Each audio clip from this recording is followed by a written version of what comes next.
What's up, y'all? It's Cali West. Thank you for tuning in to another episode. Please like, share, and subscribe to the channel if you're feeling this shit. I've been noticing that y'all been subscribing lately, and I really appreciate y'all getting the word out. Just go ahead and press the like button a little bit more, and keep on sharing my video. That way, we can get the message out, fellas. But anyway, I ain't gonna waste y'all time. Let's get it.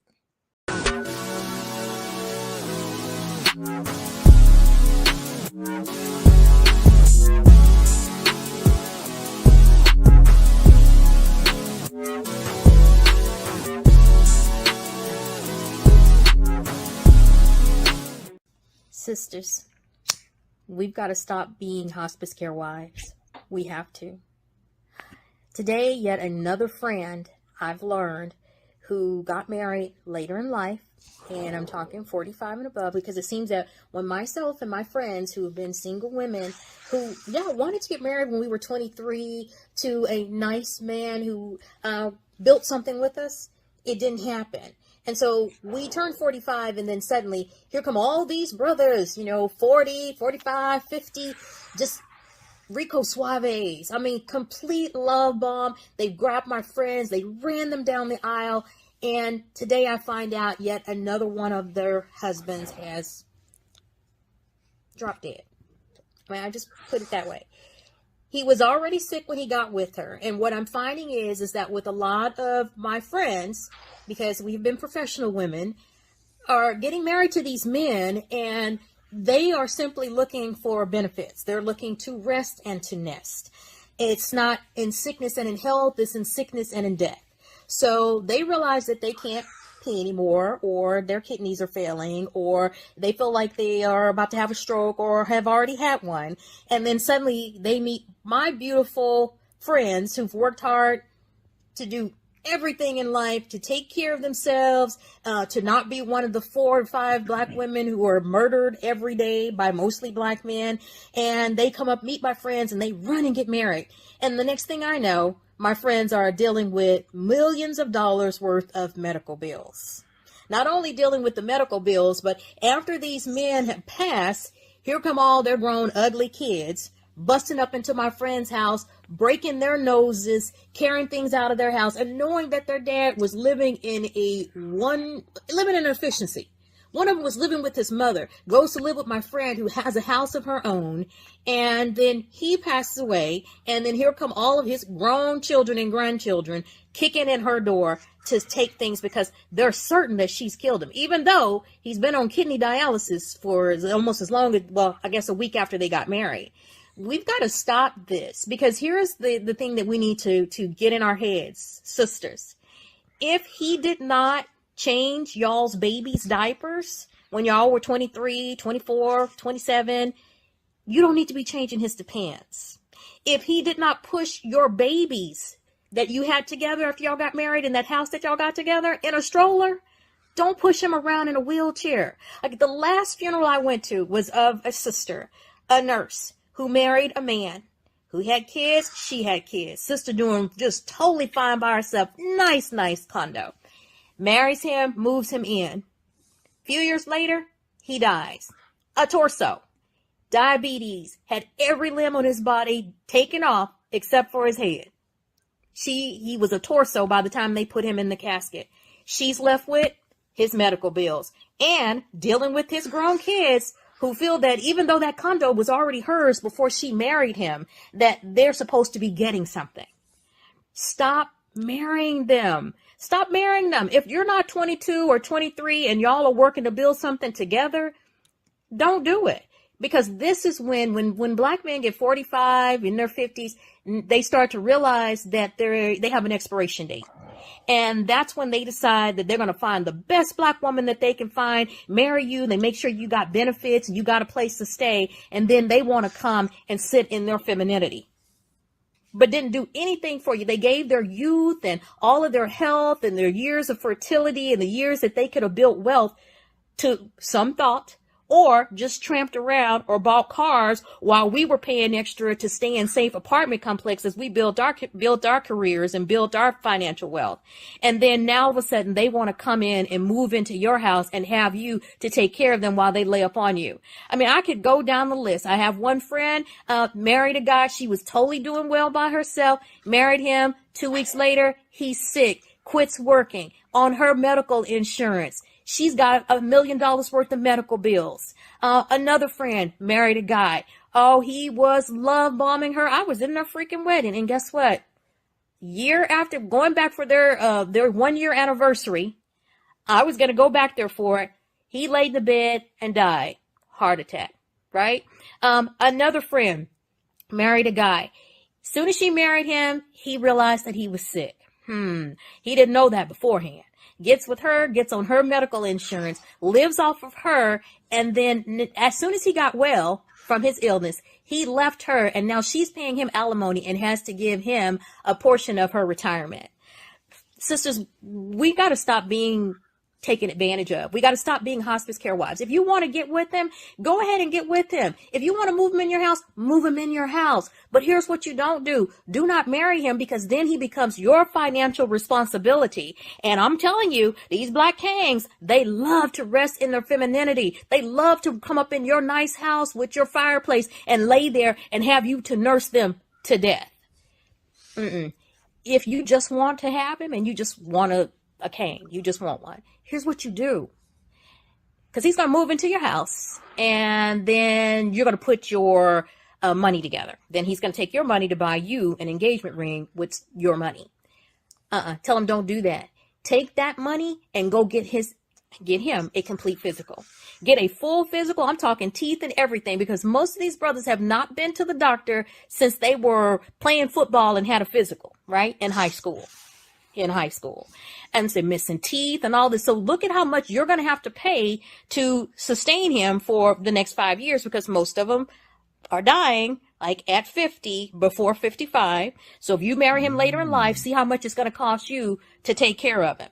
And try to look into see what those medical bills are going to be. Okay. Look at his health insurance, if he has any, and make sure that he stays on his health insurance and doesn't get on yours, because yours most likely is going to be better than his, because you will have, built up something and been at your job for a while. Don't put him on your medical benefits. Okay. Once you find out what his health is, then the next thing you do is go get a life insurance policy, no less than $100,000. Get a life insurance policy, go to an attorney, have a will written up, and have him to agree that whatever he walked in with is what he's going to be walking out with. And if he should die before you, which he probably will, then his grown ass ugly kids and grandkids and great grandkids can come and get his things in a trash bag sitting out on the yard, and they can come and get all of that. Okay. The insurance policy will be in your name. You will be the beneficiary. Now, if you all decide that if something happens to him, you want to give his kids, some of that, then y'all decide that and put it in writing and also have it on video. Because I can guarantee you this, their daddy could have had prostate cancer and been on kidney dialysis for 27 years. But as soon as he gets with you and moves into your nice house and you clean him all up and something happens to him, they're going to come running at you and accusing you of taking his life. Sisters, stop being hospice care wives. If you want to be with them, you don't have to marry them. Do not take any financial responsibility for these men that did not take any financial responsibility for you when you were younger and in your 20s. And some of these young girls, y'all trying to get with these old men because you want to be able to get their Social Security after they pass away. Okay, let me warn you against that, because some of them owe so much money that you ain't going to be able to get nothing once you finish paying for their medical bills and paying for all of the expenses that they have because they are sick. And again, your granddaddy is fine. You love your granddaddy. When I say fine, I mean, like, it's great. Like, I loved hugging my grandfather and being there with my grandfather. But it is something that is just kind of gross about an old man that has not taken care of himself. Because many times if they haven't had a woman to take care of and make them go to the doctor, they missing teeth. They smell like penicillin, shit, and curry, right? Coming out of their noses, hair all up places, missing the side teeth and all that. Stop taking them in. Don't let anybody use you. You've done the work. You've worked hard. You've been that worker bee, and you've been a busy ant working. Don't let him come in and take advantage of you. Don't be a hospice care wife. So, okay, you heard her rant. I really find that it was really funny how she brings up about how black women should not be black men's hospice wife. But there's a lot of lies in that statement alone. And we're going to go through that right now. You already know. My nigga. For starters, she said that she wanted to build at 23. That's a lie. The only reason why you pursued a career was because you hoped that you will land a wealthy man while you were having fun with the bad boys all your life.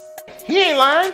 Whenever someone is always mentioning a friend experiences, she's lying.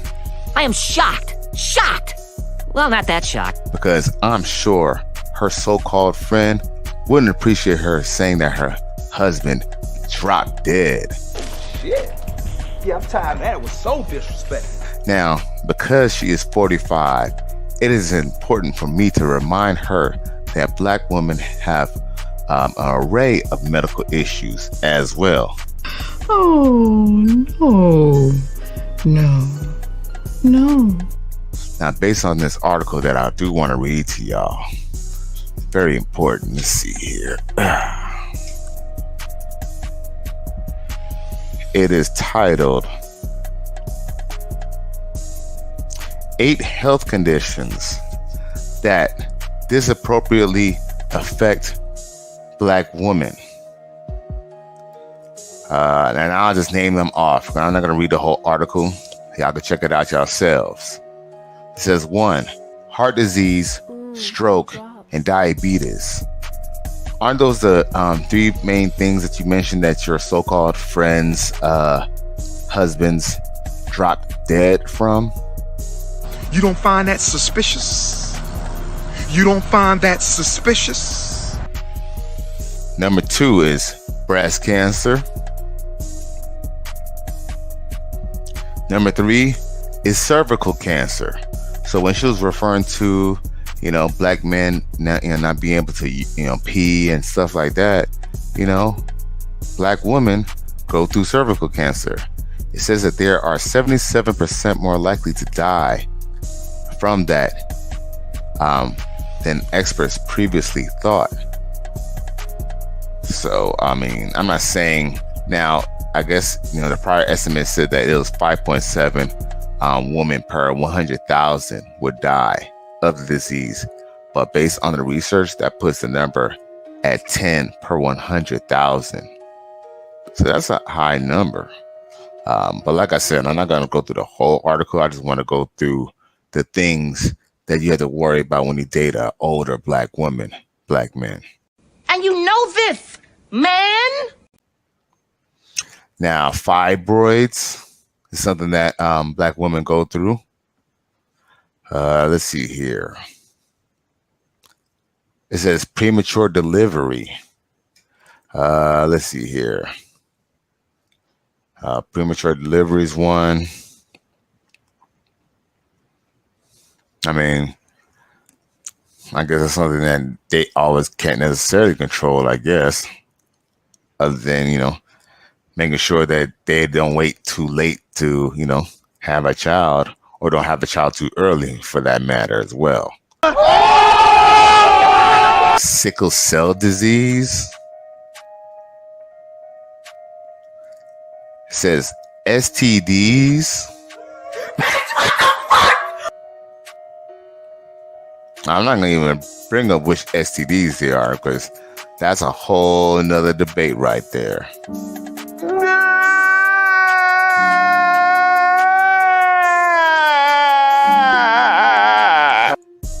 And I'm sure y'all ladies don't want me to get into that just yet. But like I said, y'all can look up this article yourselves. Number 8 Last but not least, mental health issues. Just like a woman. Which is what this lady who made this video is exhibiting, because you can just tell that she's really hurt and she's upset that she let time catch up to her. You know, she's 45. I don't know if she has any children. Maybe she does, maybe she doesn't. She's probably upset because she messed up on her chance, because like she said, she's a professional woman. So I could focus on my career. So you know what that basically means. She was riding the cock carousel while hoping that she was going to land that, you know, 6-figure guy. You know, unfortunately, it never happened. Emotional damage. So she's resenting, you know, all the black men who did not give her a chance. D drops.